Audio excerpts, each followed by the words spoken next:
Ikusten zuen gaur gonbidatu berezia daukagula? Bai? Eta zertan atorren, balak ego? Bai, baratzetan noiz latotzen dian segun ze ilargian taula. Ilargia, bakizue? Nondik ateatzean, horrena, euskila ateatzean tokitikan, betia da honian. Ilargia egiten da, handitu eta txikitu. Eta fase hortan energia asko moitzen du. Noiz landatzen dituzu barazkiak, hilgoran, hilberan. Epe motzeko denean da, nahi deunian askar etortzia hilgoran. Tomatia eta hauek garai motxa izaten dute, hau da, 2-3 hilabeteko kontu izaten da, orduan hilgoran zartzia hobeto izango litzake.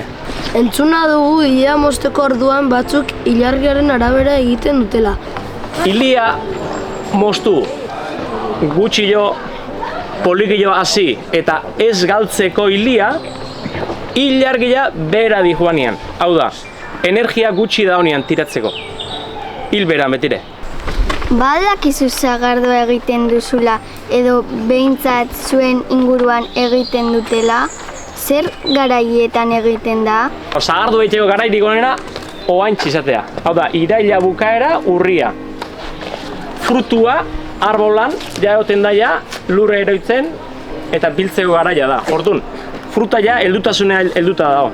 Orduan, sagardu egiteko ere garairik onena orain da. Ja, egualdea ere freskatzen hasi da. Sagarrak duen azukre hori fermentazio bitartez alkohol bihurtzen. Plup, plup, plup, plup. Alko jan beste garaiko fruta bat o barazki bat? Gaur egun, urte guztin jan alda edo zer. Zergatik konjoela egiten delako. Zein da ilargi honena zuhaitza landatzeko? Normalian behintzat behitzen zaio, ostroik ez izatia. Bai? Hau da, otxaila, urtarrila otxaila hor izaten da. Hau da, arbol hori handia egiteko nahi baldin badau, hilgoran. Bai? Eta frutu gonak eta ematia nahi baldin badau eta etekina atea arbol horri, hilberan. Hau da, zontako?